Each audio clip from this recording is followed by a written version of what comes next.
O texto de Allan Kardec é de uma precisão cirúrgica, de uma exigência e de uma lucidez de chegar ao ponto, né, de tocar o ponto, digamos assim, em relação ao texto de Mateus, capítulo 18, versículo 20. Né? Esse texto de Mateus é um texto que deu espaço para uma série de interpretações. Eu vou começar a falar a respeito do texto de Mateus. Conforme a gente já falou semana passada, Kardec, com esse capítulo, recortando pequenas passagens do Evangelho, faz aquilo que Emmanuel fez mais tarde, aquilo que Joana de Ângeles fez e outros autores, que seriam recortar textos do Novo Testamento e discuti-los, esmiuçá-los. Isso vem de Allan Kardec.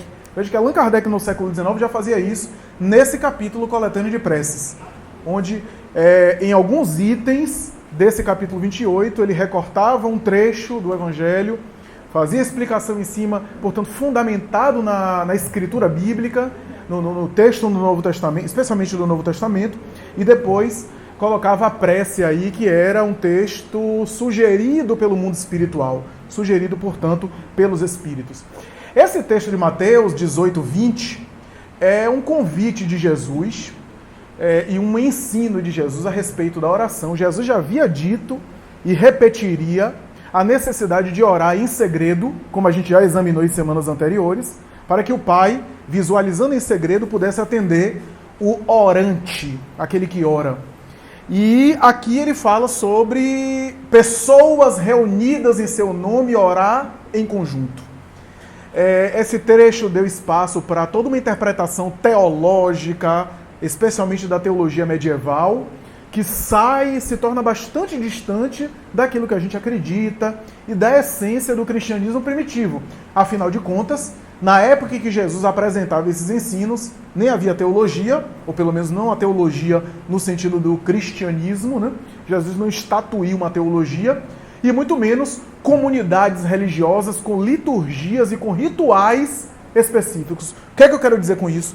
Surgiria, em cima dessa passagem, as práticas, e se defende muito essas práticas por causa dessa passagem, de se reunir em nome de Jesus e estar sob as bênçãos de Jesus, que significaria, para a mentalidade religiosa ortodoxa tradicional, a ideia de estar num templo, que seria o templo com direitos autorais de Jesus, ou seja, com o copyright dele, né? O templo que seria do próprio Cristo, e dentro desse templo, portanto, Jesus estaria ali, e as pessoas que se reunissem nesse templo e fizessem uma liturgia de orações, ainda que essa liturgia fosse um formalismo religioso, estaria, portanto, em nome de Jesus, e Jesus estaria entre elas. Bem se vê que é muito distante e muito diferente daquela substância inicial do cristianismo primitivo, primordial, e menos ainda daquilo que Allan Kardec aqui escreveu e explicou em torno dessa passagem. Está dentro de um templo, portanto, de um local religioso que foi estabelecido como sendo a casa de Jesus, ou a doutrina específica de Jesus, e a partir daí, reunidos nesse templo, orar, e quase sempre a oração na tradição cristã, ocidental, ao longo dos tempos, tanto judaico-católico como mais tarde protestante, era um ritual que observava uma série de regras e que tinha semelhanças com o ritual judaico, embora tivesse também diferenças, em torno aí da prática espiritual, prática religiosa, porque esse ranço, esses vícios e esses resquícios do culto exterior e do apego à forma, né? Ou seja, apego ao ritual, apego a algum tipo de prática exterior, ainda estavam nos indivíduos. Ou seja, vestidos ou mergulhados na doutrina cristã, mas ainda trazendo o ranço das práticas exteriores de outras culturas religiosas. Como nós, hoje, ainda trazemos algum ranço, alguns resquícios de tradições que são protestantes e católicas ou de outras tradições, que não necessariamente são criticáveis, mas que não fazem parte da ideia espírita. O conteúdo espírita difere em alguns aspectos, especialmente em termos aí de prática na instituição, e que a gente traz ainda, né? Traz ainda esse resquício, porque são milênios, ou pelo menos séculos, aí de práticas religiosas outras. Então a gente ainda traz aí o apego ao ritual exterior, ao amuleto, a determinadas superstições que dizem respeito a esse passado, a quantidade de preces, ou determinada prática de invocação, né? Que ainda a gente traz isso de maneira muito forte. Mas a verdade é que a prática de Jesus e dos seus apóstolos mais diretos era a substância ali espiritual, por excelência, da religiosidade e da espiritualidade que a gente ainda está para alcançar. Espírito puro, conforme a gente entende das letras espíritas, trazia, portanto, no seu mundo íntimo a potencialidade plena daquilo que a gente vai alcançar, ensinando-nos, portanto, a espiritualidade e contra cujos rituais exteriores ele combateu muito. Né? Muitas vezes Jesus advertia em relação àquele apego às práticas exteriores, naquelas formulações do o sábado foi feito para o homem ou o homem foi feito para o sábado. Vários momentos ele falava sobre esse apego demasiado à formalidade do que mais a formalidade do que a essência, do que o sentimento. Né? E é claro que constituindo um grupo, interessante, né? O governador espiritual da Terra, um espírito pleno, né? Podendo realizar a sua missão sozinho, fez questão de, dando o exemplo, escolher um grupo esse que era os melhores. Ainda que atrapalhados, eram os melhores. E vocês viram o que é que deu. Um traiu, o melhor amigo negou ele, aquele que confiou o grupo. Todo mundo debandou no momento final. Todo mundo, com exceção de um jovem adolescente, que não dá nem para contar, que a gente não sabe se aquilo era realmente maturidade espiritual, ou porque era jovem, 15, 16 anos, não entendia direito, ficou do lado de Maria de Nazaré. Estou me referindo a João. Então, você veja que esse grupo dele, que era os espíritos que melhor podia compreendê-lo, e ele fez questão de selecionar espíritos que podiam compreendê-lo e que deveria compreendê-lo melhor depois dos equívocos, para simbolizar para a humanidade que a sua mensagem é de renovação e não de espíritos já feitos, já acabados, não escolhendo, portanto, anjos e espíritos iguais a ele, mas formou grupos e formou reuniões. E essas reuniões, na maioria das vezes, na casa de Simão Pedro, onde ele se reunia, abria o Torá, não tinha evangelho, então ele abria o Torá, que era o texto sagrado da época, e aí fazia comentários, orava inicialmente, terminava também com oração, aquilo que a gente repete hoje na prática espírita. Quem leu Jesus no Lar vai ver Neio Lúcio trazendo essa prática aí, e outras obras também da literatura mediúnica, trazendo essa prática de Jesus na casa de Pedro, quase sempre na casa de Pedro, havia também outros, né? Maria de Jerusalém, né? Que seria a mãe de João Maria Marcos, né, o futuro evangelista, Maria de Jerusalém, que era uma mulher de posses e que abriu a sua casa para alguns cultos cristãos em Jerusalém, antes da Igreja do Caminho, a Casa do Caminho, na estrada de Jope. Nós temos algumas outras personagens.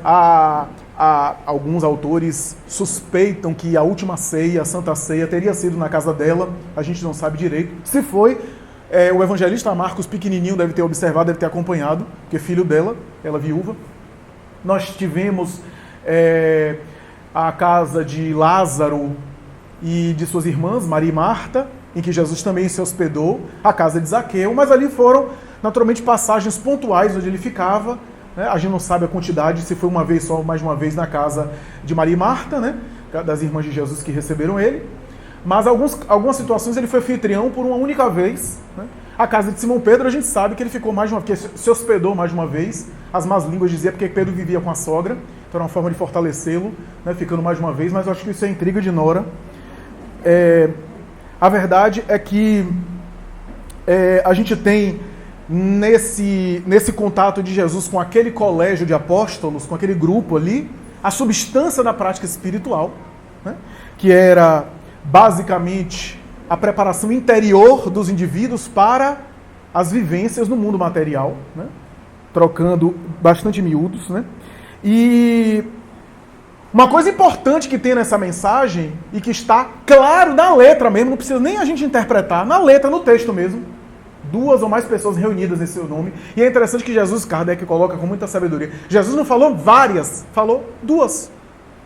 Ou seja, não era uma questão de quantidade, porque pode ter 20, como diz Kardec, e não está em nome de Jesus. O que é que representa estar em seu nome? Essa é a ideia. Será apenas a gente ir para um templo de pedra? A gente está lá em determinada instituição, aqui a gente está em nome de Jesus, será? Será que é só um local material? Transferir-se para um outro local e aí a gente vai ficar em nome de Jesus? Né? Será que é quantidade de pessoas? Será que é algum ritual específico? Orar de pé, orar de joelhos, orar de mãos dadas? Será que é isso que vai fazer com que a gente proporcione ali uma atmosfera espiritual? Será que é determinada palavra, como diz Allan Kardec, que vai falar recitativo de determinada palavra, repetição de determinadas palavras? Será que é para separar homens e mulheres, clube de bolinha, de luluzinha para orar separado?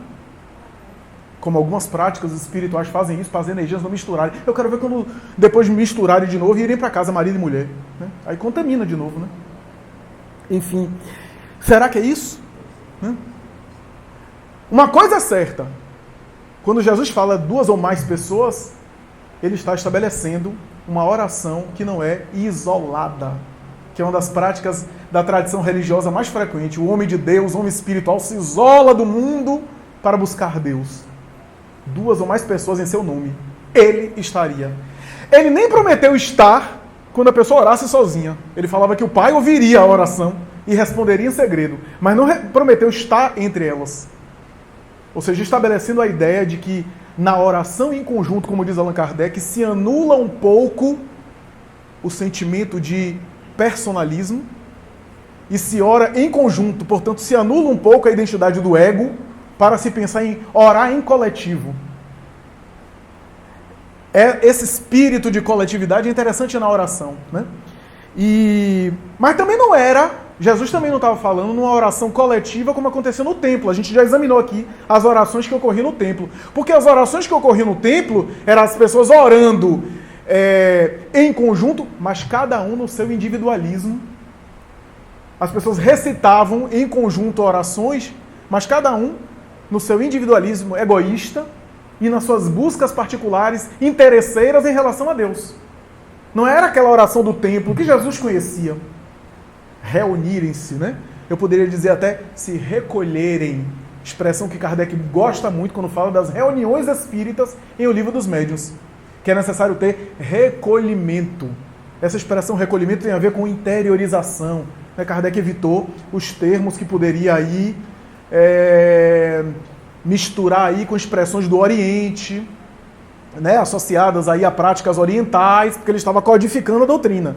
Ele tinha que ter cuidado para não misturar as coisas. Né? Então ele não fala de meditação, ele fala de recolhimento, né, para não dar espaço a interpretações, porque daqui a pouco não, Kardec falou que para ter uma reunião espírita, a gente tem que fazer uma meditação transcendental no estilo de Yogananda.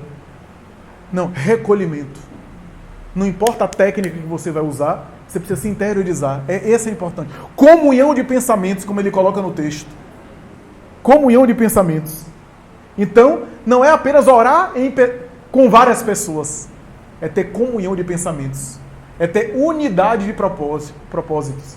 É a gente estar aqui com interesses que são compartilhados. Então, isso é interessante. Em meu nome talvez seja um dos trechos do texto mais importantes. Né? Bom, Emmanuel tem uma mensagem chamada Grupos, que ele vai dizer, em cima dessa passagem, que ele vai dizer que uma das coisas mais difíceis é estabelecer grupos em nome de Jesus. Porque o que representa estabelecer um grupo em nome de Jesus? É uma tarefa difícil. Que diz respeito aí à elevação de sentimentos, ou pelo menos a elevação de intenções. Né? Então, não é uma tarefa simples, não é uma tarefa banal. A verdade é que, quando a gente pensa em reuniões em nome de Jesus, a gente pensa, e quando a gente vê esse texto de Kardec, a gente vê que Kardec usou a expressão reuniões espíritas. Aqui vale a pena uma advertência. Quando você vê, porque o vocabulário ao longo dos tempos vai se modificando, e determinadas expressões vão sendo usadas com definições mais particulares, mais precisas, né? O conceito e o sentido de determinadas palavras acabam sendo melhor elaborados ou melhor alterados, mas É importante dizer que na época de Kardec, século XIX, quando ele usa na codificação o termo espírita, é preciso a gente tomar cuidado. Aliás, tanto espírita quanto espiritismo. Espiritismo eu já falei aqui. Espiritismo na obra de Kardec tanto representa a doutrina que ele havia sistematizado, que havia sido dada pelo mundo espiritual a ele sistematizado. Daí o espiritismo é uma doutrina nova que veio explicar a relação do mundo espiritual com o mundo material. Mas em alguns momentos ele fala, o espiritismo está presente em toda a antiguidade, em toda a história. Ele está designando espiritismo em outro sentido, que é o quê? Esse conjunto de verdades que sempre esteve presente. O espiritismo está no ar. O termo espírita também, quando a gente fala espírita, a gente pode entender espírita na designação de Allan Kardec, tanto o adepto do espiritismo, que é espírita ou espiritista, mas também espírita no sentido de espiritual. Por exemplo, a segunda parte do Livro dos Espíritos, mundo espírita, sinônimo de mundo espiritual. Essa parte estuda o mundo dos espíritos. O mundo dos espíritos era chamado por Kardec também de mundo espírita. Então é importante a gente perceber isso. Quer ver outra coisa que Kardec fala? Fenômeno espírita. Fenômeno espírita não é um fenômeno que só os espíritas fazem, não. Fenômeno espírita é o fenômeno mediúnico. Ele também chamava o fenômeno mediúnico de fenômeno espírita. Então é importante. Por quê? Porque espiritismo na época também era sinônimo de fenômenos. Você tem uma obra chamada História do Espiritismo, de Arthur Conan Doyle. Felizmente a Federação Espírita Brasileira, recentemente nas novas edições, traduz como História do Espiritualismo, que fica mais adequado. Mas Arthur Conan Doyle colocou História do Espiritismo, onde tem vários capítulos. Espiritismo inglês, Espiritismo europeu, Espiritismo de Nova York, onde ele fala das irmãs Fox. Tem um capítulo chamado Espiritismo francês, onde ele cita Kardec. Tanto é que Leon Denis vai dizer que a doutrina espírita é o espiritualismo moderno. Mas as pessoas confundiam o espiritualismo com o espiritismo na época. Embora o termo foi criado por Kardec. Então, é importante isso daqui. Porque quando Kardec fala reuniões espíritas aí nesse texto, a gente pode entender em dois sentidos. Reuniões espíritas como assembleia pública, como essa, de estudo do conteúdo espírita, e pode entender reunião espírita como reunião mediúnica. Em ambas as situações, a prece está adequada. A prece e o texto de Kardec está adequado.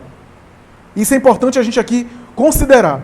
Então, a reunião mediúnica é uma espécie de reunião espírita, e uma palestra, um estudo, portanto, uma reunião pública, já que as reuniões mediúnicas são mais privativas, são também reuniões espíritas. No Livro dos Médiuns, livro que vem antes do Evangelho, Kardec vai dizer que o essencial para uma reunião espírita ou reunião mediúnica ser harmônica seria a seriedade das pessoas, o recolhimento que eu aqui mencionei e o sentimento do bem. Isso formaria, segundo Allan Kardec, um todo coletivo homogêneo.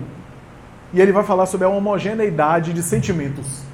Essa homogeneidade gera uma atmosfera espiritual benfazeja que defende a reunião de espíritos maléficos e mal intencionados e, ao mesmo tempo, possibilita o contato com o mundo espiritual superior, os benfeitores. Porque a gente, portanto, oferece a atmosfera adequada, necessária para que os espíritos possam intervir, nos acessar melhor. Essa atmosfera, portanto, essa psicosfera, portanto, é mantida pelo psiquismo dos participantes. Daí Kardec vai dizer, claro que na prática ele não disse isso de uma forma dogmática, ele disse de maneira geral, na prática hoje, com o crescimento do movimento espírita, nem sempre é possível aplicar nas casas, mas ele disse que ideal seria que as reuniões mediúnicas e os grupos mediúnicos fossem pequenos, fossem menores. Em vez de poucos grupos com muita pessoa, muitos grupos com poucas pessoas. Por quê? Porque quanto menos pessoas, mais chance a gente tem de formar uma homogeneidade. Porque quanto mais gente, mais os temperamentos são diferentes, mais cada um traz as suas questões, mais possibilidade de haver diferenças e atritos. Né? Chico Xavier dizia isso de uma forma muito bonita. Quando o grupo espírita cresce, o amor desaparece. Ele falava isso. Né? Não que não possa haver grupos mediúnicos grandes que conseguem manter a harmonia. Pode, mas é mais difícil. Exige mais. Né? Daí a gente vê Hermínio de Miranda, Leon Denis fala das reuniões mediúnicas, né? 12, né? Leon Denis falava 12 no máximo, né? 8 a 12, né? Hermínio de Miranda 12 no máximo, né? No Invisível, Leon Denis fala que no máximo 20, né?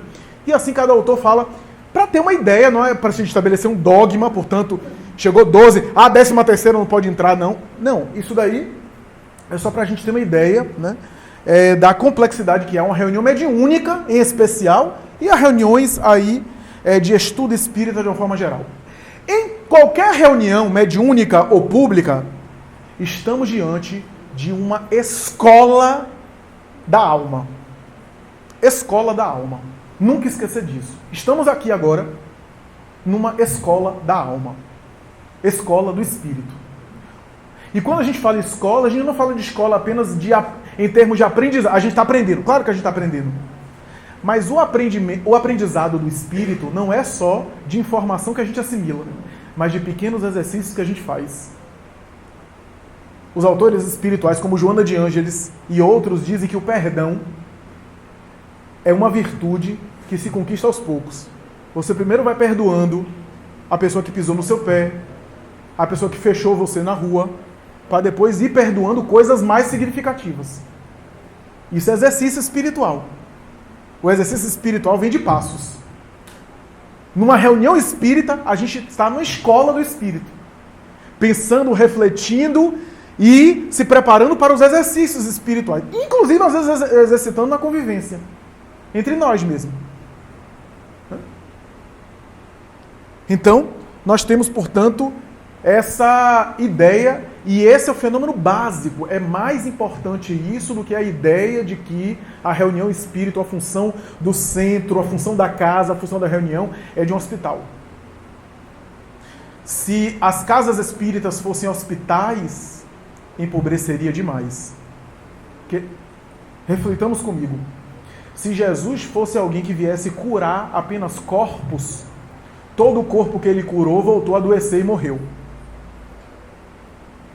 Seria dizer que a proposta de Jesus era para um tempo. Curar aqueles corpos aí, para as pessoas terem saúde momentânea.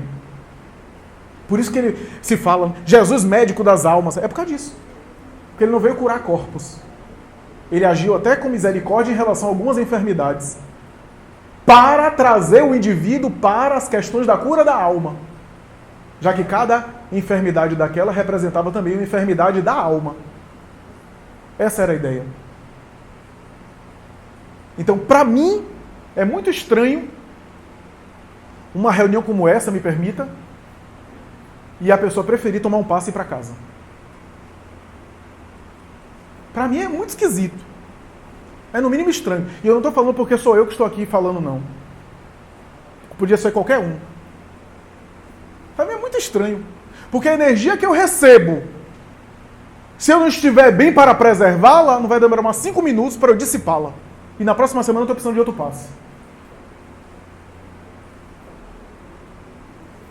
Mas aqui, quem está refletindo e não está cochilando, ou não está pensando na novela que vai perder talvez, ou vai chegar a tempo, quem está refletindo, não por causa do palestrante, mas por causa da mensagem espírita que é de teor edificante, está entrando na faixa.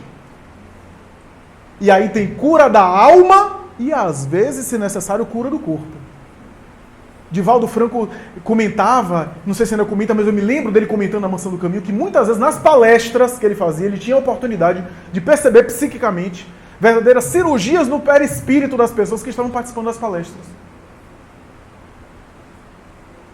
Porque a gente gosta um pouco da presepada. Deita numa maca, aí pega água fluidificada, aí vai ter a cirurgia espiritual. Aí vai ter a cirurgia mediúnica. Ora, isso é um pouco de ignorância em relação ao conteúdo espírita. Allan Kardec, a Gênese, capítulos fluidos. Os espíritos interferem fluidicamente em nós o tempo todo, alterando, influenciando o nosso perispírito, o nosso campo espiritual. A ponto, às vezes, de nos induzir ao sono por magnetismo, a fim de nos tratar de uma ocorrência, por exemplo, de saúde. Não é que o tratamento do centro seja desnecessário ou seja dispensável. Tem o seu lugar. Porque estamos diante de uma sala, atmosfera, onde as pessoas estão orando. Portanto, pensemos aqui, numa comparação grosseira, numa sala de cirurgia asepsiada. Muito bem. E que ali pode ocorrer também uma intervenção espiritual mediúnica a contento. Mas seria muito esquisito a gente achar que as cirurgias espirituais só acontecem em determinado contexto. Seria repetir o equívoco dos templos de pedra. E quantas situações que a gente vê que a gente fica indo para tratamento, saindo, voltando e com as mesmas questões. Eu já contei aqui o depoimento de um médium famoso, se não me engano foi Cícero Pereira, está em Instruções Psicofônicas, Chico Xavier, que ele volta do mundo espiritual e psicografa para o Chico e diz assim, mais ou menos assim, quando eu estava na Terra, eu atendia num tratamento de cura em um centro espírita, e eu ficava pasmo como as mesmas pessoas voltavam aos tratamentos o tempo todo, para serem curadas toda semana. Mas o que eu mais me surpreendi foi que quando eu desencarnei, eu encontrei as mesmas pessoas, com os mesmos problemas. E eu acho que vão reencarnar com os mesmos problemas. Olha só. E aí ele lamentava, dizendo, infelizmente só me dediquei à cura, aspas, e não me dediquei à evangelização de mim e dos outros. Lamentando no além por causa disso. Então a gente tem que ter cuidado, porque as reuniões espíritas têm uma função terapêutica. Todas elas têm uma função terapêutica. Joana de Ângeles e outros espíritos já dizia isso, ó, desde a década de 70 que eu tenho mensagens de Joana dizendo, no futuro os núcleos religiosos, não falava nem só do centro, qualquer núcleo religioso, serão locais terapêuticos e psicoterapêuticos. Porque em vez de estabelecer aquelas regrinhas de dogma e de lição de moral para que os outros se comportem dessa ou daquela forma, não, você tem que fazer assim porque é bom para Deus, assado, etc., seriam núcleos para a gente entender a natureza humana, entender a nós mesmos, nos fortalecermos, nos renovarmos sempre para melhor, entendermos a nossa conduta e procurar nos desenvolvermos, melhorarmos como pessoas. Isso tem uma função terapêutica. E não estou dizendo função terapêutica no sentido de competir com as terapias individuais. Porque também tem espírita dizendo assim, já me falaram isso, imagina, eu sou um profissional da área, falaram isso. Não, eu não faço terapia não, porque eu faço terapia com Jesus. Porque quem tem Jesus no coração e a doutrina espírita já tem a terapia. E esses indivíduos, quando a gente vai ver, são os mais problemáticos. São aqueles que estão compensando a sua frustração, querendo mandar e ter poder no centro. As suas carências amorosas, compensando, tiranizando as pessoas dentro da casa espírita. E um deles chega, certa vez, eu falei isso hoje na atividade profissional com uma pessoa. Um deles certa vez me falou o seguinte, na época de Jesus não havia terapia. Eu disse, pois é, não havia dentista também, você não vai não. Ora bem, o que é isso? E eu não estou falando isso no sentido bairrista, tendencioso, não. Eu estou dizendo que não vem competir, por quê? Porque aqui, a gente está tratando das questões essenciais de todos nós. O Espiritismo orienta, esclarece, nos ajuda a entender as questões necessárias, que todos nós temos necessidades. As questões, portanto, essenciais do espírito, que são coletivas. As terapias que cada um vai fazer, ou não, pessoal, tem a ver com as necessidades individuais particulares. Porque, por exemplo, aqui a gente não pode dar conta de cada um particularmente. Não dá conta. As questões pessoais precisam ser tratadas de maneira pessoal, com o seu trabalho pessoal, com a sua análise pessoal, com as suas terapias alternativas ou não, pessoal. Aqui eu não posso, por exemplo, dar conta do relato, da história e da particularidade emocional de cada pessoa. O tempo não comporta, etc. Aqui assim, diz respeito às questões essenciais para todos. Para todos. Então, uma coisa não anula a outra. Mas aqui nos ensina a nos aproximarmos cada vez mais das essências nossas e das nossas origens que diz respeito ao mundo espiritual. Tem um caso muito bonito, se não me falha a memória, em Cartas e Crônicas de Humberto de Campos, irmão X, por Chico Xavier, que diz de um benfeitor do mundo espiritual, que foi um missionário do bem, que desceu aos umbrais e aí passou por alguns locais, aí havia gemido, ironia de um lado, azucrinação de outro, perturbação. Ele foi passando porque ele estava em missão para ajudar algumas almas já em condição de ser ajudadas. E aí quando ele chega num grupo, que era o grupo que ele ia ajudar, que ele ia resgatar uma alma, havia um grupo ali, um deles voltou-se para ele assustado e disse, peraí, você está passando por aqui, eu conheço você e gostaria de emitir toda a minha deferência, meu reconhecimento. E começou a ajoelhar-se diante do homem. Os outros comparsas olhando, dizendo, escuta, o que é isso aqui? O que é isso aqui? Você está baixando a guarda para esse sujeito aí? Porque os espíritos, em ignorância, tentam evitar a aproximação dos mentores espirituais quando vão em missão de resgate. Quem lê o André Luiz vê isso. Eles dizem, não, eu não quero sair daqui, eu mereço ainda ficar aqui, mas eu preciso aqui agradecer a ele. E começou a chorar. Aí todo mundo ficou naquele silêncio. O benfeitor espiritual olhando assim, estranhando, porque não lembrava do sujeito. Eu lhe ajudei como, meu senhor? Ele disse, você não sabe, um dia eu conheci você na instituição religiosa que você trabalhava. E minha família estava doente, você me ofertou medicamentos. Aí todo mundo, oh. Aí ele, não, mas eu digo mais. Você fez questão de visitar minha família. E na minha família havia carência material, que eu procurei ocultar, mas você foi lá e viu. E fez questão de me assistir materialmente com pão e com recurso. Aí o povo, oh.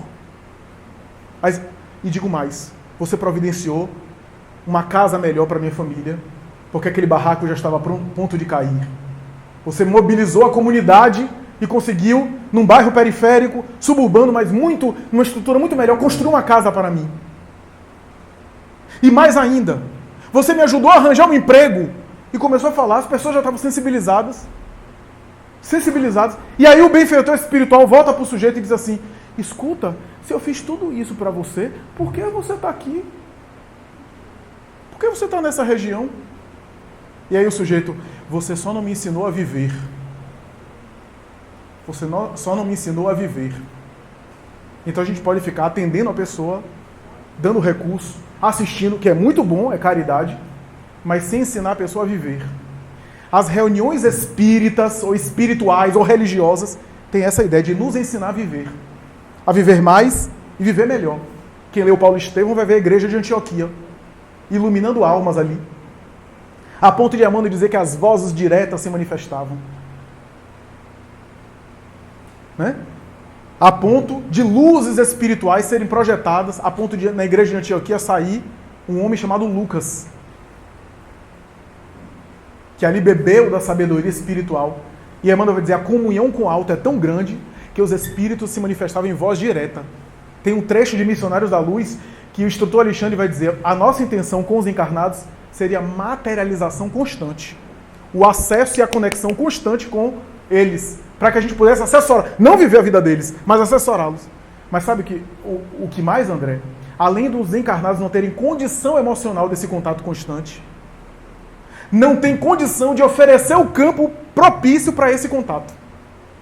Mas é isso que acontece nos mundos superiores. O contato com o mundo espiritual é incessante. A conexão com o mundo invisível é incessante. Então, vejamos que não é falta de vontade dos espíritos. É a grosseria nossa ainda. Grosseria dos hábitos, grosseria dos pensamentos, né? Então as reuniões, meus amigos, têm essa beleza, essa profundidade. Já estou caminhando para encerrar, mas gostaria de citar aqui algumas coisas. Por exemplo, foi numa reunião que a missão de Chico Xavier foi revelada. Casal Perácio, Carmen e Hermínio Perácio, médiuns que orientaram o menino quase adolescente Chico Xavier no início, a irmã doente, internada no sanatório psiquiátrico, por uma obsessão, eles ajudaram, fizeram uma reunião, entraram em prece, receberam mensagens mediúnicas, e a senhora Perácio, que era uma médium de clarividência especial, começou a ter uma visão psíquica e disse ao marido, vejo uma chuva de livros caindo na cabeça desse menino. Ele será um médium psicógrafo. Olha só. Foi numa reunião que o próprio Chico também fazia evangelho, abria e fazia evangelho sozinho. Imagine que loucura. Lia em voz alta sozinho, comentava, via os espíritos, conversava. Evangelho. Só era ele e os gatos que ele tinha, que já estavam sendo evangelizados para chegar no estado de humanidade. E ele muitas vezes tentou desanimar e Emmanuel dizia, continue, porque os seus companheiros encarnados vão chegar. Os seus vínculos que vão lhe ajudar na tarefa vão chegar. E aos poucos vão chegando. Mas o que ele não estava... O que ele não imaginava era que os irmãos do arco-íris que ele via, espíritos de cores diferentes que ele chamava de irmãos do arco-íris, que conversava com ele e que ali ouviam o seu evangelho, iam aprendendo a respeito do evangelho, ele não estava distante de supor que mais tarde esses indivíduos reencarnariam e ele os reconheceriam como grandes trabalhadores do movimento espírita. Olha só, graças a uma reunião daquela. Eu já contei aqui que Viana de Carvalho, militar, intelectual, fazia palestras espíritas, viajava pelo Brasil. Agora, na época de Viana, as palestras que ele fazia era com público reduzido. Não era com público, por exemplo, desse tamanho. Porque o movimento espírita estava ainda nas suas origens. A população espírita era pouca, os interessados eram poucos. E ele fazia viagens, né? A semelhança do que Divaldo faz. Falava, orador, era o maior orador espírita do seu tempo. A gente sabe hoje que no mundo espiritual quem assistia muito às palestras dele era Divaldo. Desencarnado. Olha no que deu. Aquela oratória de Viana, Divaldo assimilou alguma coisa. Reencarnou e Viana, agora do além, assessorava ele. Muita gente não sabe que era Viana que ficava especialmente responsável pelas palestras, porque ele era orador. Por isso que aqueles dados, aqueles fatos históricos, aquelas datas que Divaldo citava, isso é Viana. Leia um texto de Viana para você ver a quantidade de fatos. Parece um orador falando. Era Viana. Então imagina, a gente não sabe o que vai dar. O semeador, quando semeia, não sabe o que vai dar. A gente nunca sabe para onde vai aquilo. Né? Então, reuniões espíritas. Reuniões espirituais como essa. Né? Que gera aí frutos mais tarde. E hoje a gente vê Divaldo com 93 anos. 92, ainda vai fazer em maio 93, 1927. Viaja, ainda viajando incansavelmente. E às vezes até hoje viaja a países distantes para falar para 4, 5 pessoas. E eu vejo muita gente aqui em Salvador, muita gente famosa, conhecida, que antes de aceitar fazer palestra tem que ter um público de mais de 200 pessoas na casa. Muita gente que, com todo respeito, não tem a tarefa que um Divaldo Franco tem. Né? Então, vocês vejam, não é quantidade, é qualidade da substância, e a prece é a linguagem que mantém as reuniões em alto padrão. É a prece que nos mantém em sintonia com os espíritos bons. Por isso Allan Kardec se dedicou nesse item a falar sobre prece inicial e prece final em qualquer reunião espiritual, evangelho no lar, reunião mediúnica, palestra pública. Tudo está dentro dessas reuniões espíritas. Assim, a gente tem, em termos, ela está perguntando em termos de visão espiritual, do espírito se apresentar, a diferença de uma materialização por uma visão mediúnica, uma clarividência, assim por diante. A gente tem esses dois fenômenos.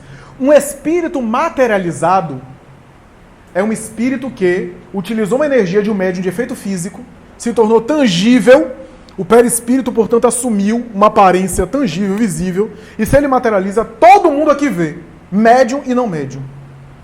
Já um espírito que se torna visível na clarividência ou na visão mediúnica, é um espírito que se torna visível àquele indivíduo que tem a faculdade mediúnica de perceber os espíritos. Tá? Ele também se torna visível ao médium. Ele precisa também se permitir fazer-se visível, porque o médium não fica vendo os espíritos toda hora. Os espíritos se fazem visíveis a ele. Ele tem o recurso e o espírito se torna visível a partir do recurso que ele tem. É uma combinação, portanto. Então há essa diferença. A materialização é efeito físico, não é um efeito visual. Todo mundo vê. Já a visão mediúnica é mais visual, entre aspas, mais psíquico do médium.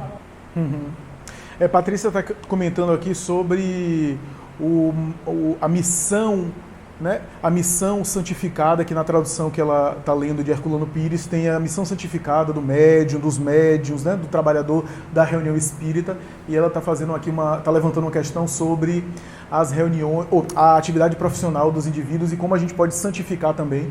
Porque, na verdade, Kardec, no livro dos médiuns, coloca o médium nato ou médium mato, segundo alguns autores, que seria o apostolado da mediunidade, o mandato mediúnico, né? Que não necessariamente é alguma coisa sempre automaticamente dada do mundo espiritual para com o encarnado.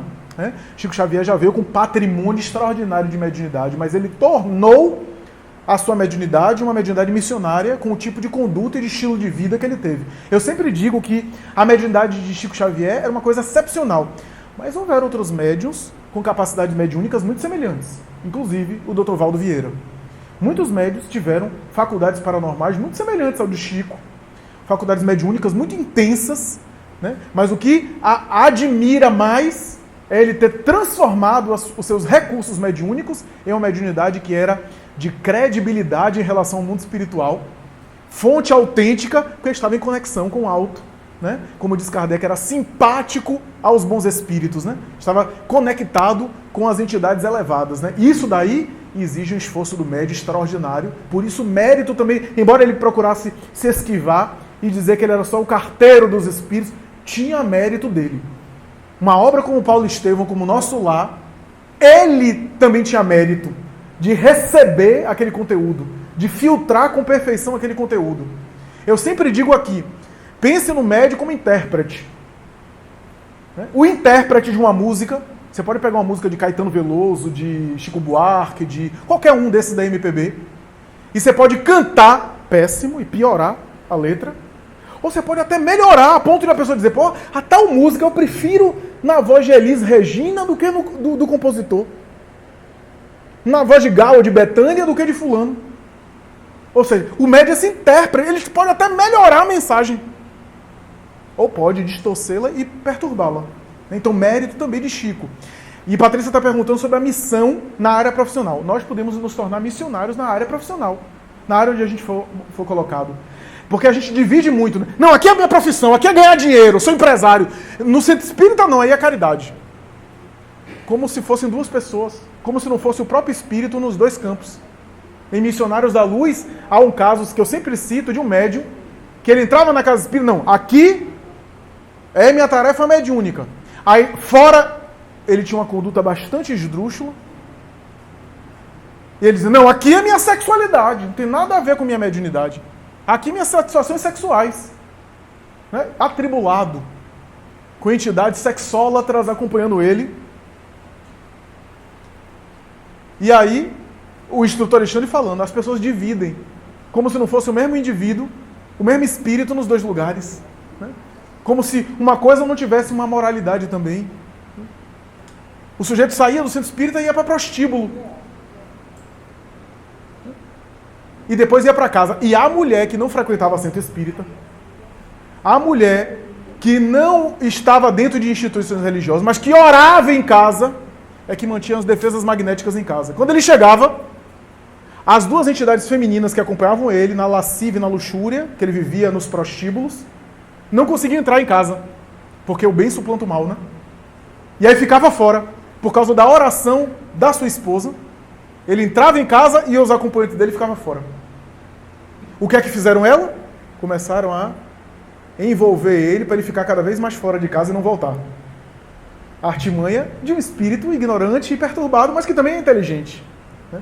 Então, na atividade profissional, a gente pode também se iluminar e se tornar missionário. A gente faz a tarefa nossa, para a qual a gente ganha, mas quando a gente faz com gentileza, quando a gente faz com dedicação, quando a gente faz com renúncia, aquilo não tem preço que pague.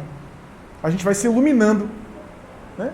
Quando a gente é compreensivo, condescendente, quando a gente consegue ser flexível, né? Quando a gente trata a pessoa com bondade, com gentileza. O enfermeiro é pago para cuidar, para os procedimentos. Mas quando ele trata a pessoa com a doçura, a gentileza, isso daí vai além. Né? Vai além do respeito formal, da cortesia. Então a gente pode se espiritualizar no trabalho profissional onde a gente está, em qualquer lugar. Né? Qualquer lugar é oportunidade para se espiritualizar. A gente que colocou isso na cabeça, que entrou no centro, agora eu vou me espiritualizar. Não, a reunião é para a gente buscar mais força, é para a gente conseguir sintonizar melhor, refletir sobre as coisas do espírito, recarregar as baterias. Mas espiritualização verdadeira é no dia a dia. É nos trancos e barrancos, é nos atritos, né? Na convivência, nas dificuldades do dia a dia, nos aprendizados, nas relações de amizade, nas relações amorosas, nas relações profissionais, nas relações sociais.